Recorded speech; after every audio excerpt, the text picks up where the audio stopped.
Assalamualaikum warahmatullahi wabarakatuh.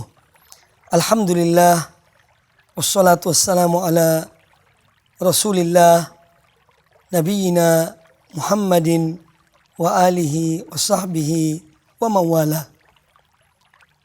Alhamdulillah, kita senantiasa bersyukur kepada Allah Subhanahu wa taala yang telah menganugerahkan kepada kita nikmat yang terbesar, yaitu nikmat iman dan Islam. Lebih dari itu, Allah Subhanahu wa taala telah menyempurnakan agamanya sebelum wafatnya Rasulullah sallallahu alaihi wasallam. Dan Allah telah menurunkan sebuah ayat dalam Al-Qur'anul Karim yang menyatakan hal tersebut, yaitu sebagaimana yang termaktub dalam surat Al-Maidah ayat yang ketiga. Dalam ayat yang panjang itu Allah Subhanahu wa taala berfirman, "Al-yawma akmaltu lakum dinakum wa atmamtu alaikum ni'mati wa raditu lakumul Islam madina." Pada hari ini telah kusempurnakan bagi kamu akan agamamu dan telah kucukupkan bagimu akan nikmatku, dan aku telah ridho Islam sebagai agama kamu sekalian. Maka nikmat disempurnakannya Islam merupakan nikmat yang besar yang Allah anugerahkan kepada manusia dan khususnya kepada umat ini. Oleh karena itu, agama yang telah sempurna ini hendaknya dipelihara dan dijaga. Hendaknya dipelajari dan diamalkan. Karena pada Islam yang sempurna ini, Allah menghendaki kemudahan bagi umat Rasulullah sallallahu alaihi wasallam.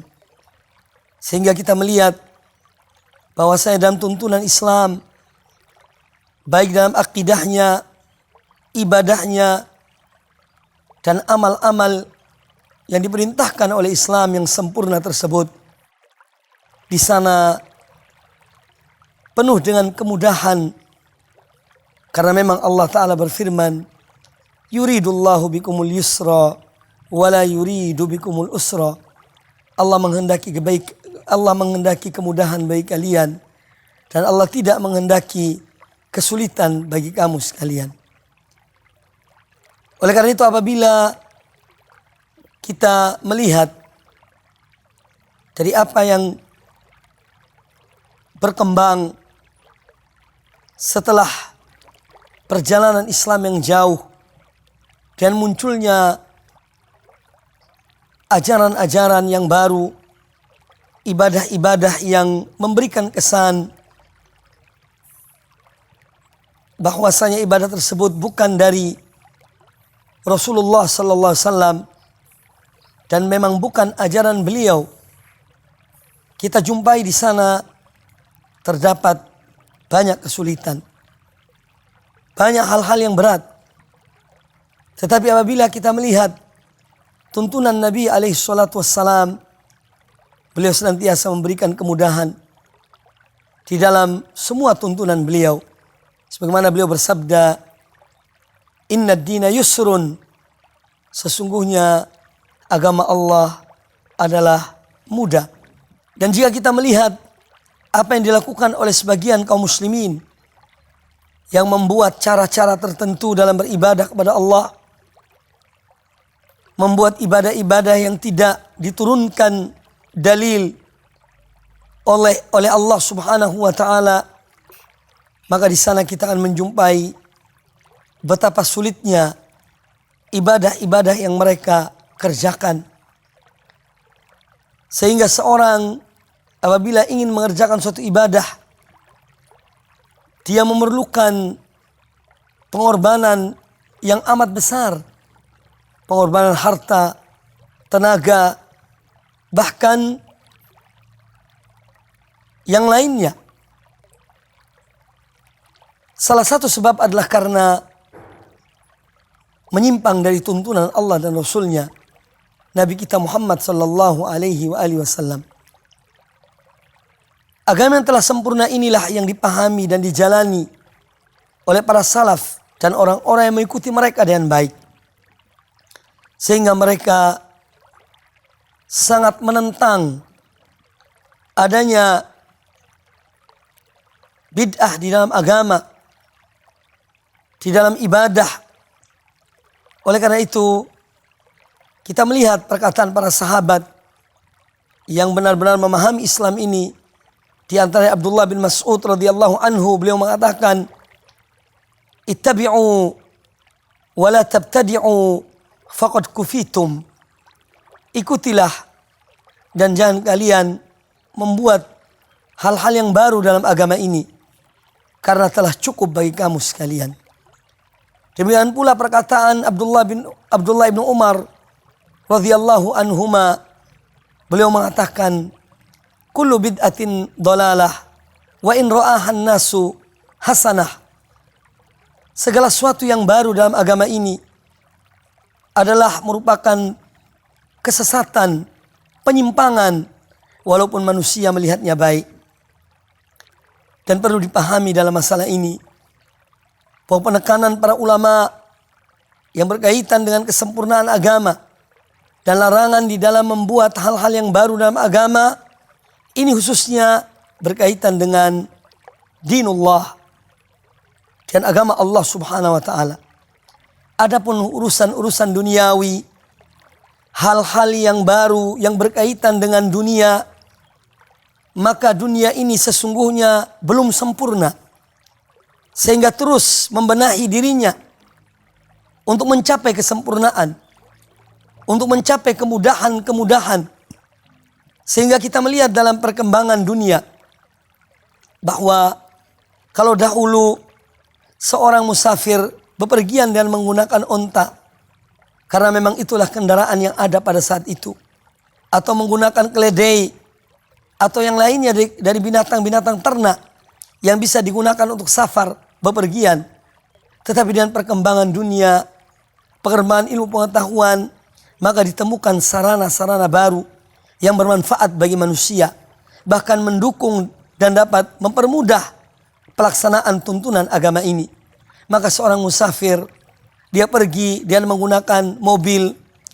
Bahkan di zaman kita ini telah ditemukan pesawat terbang yang mana seorang melaksanakan ibadah haji bisa lebih mudah.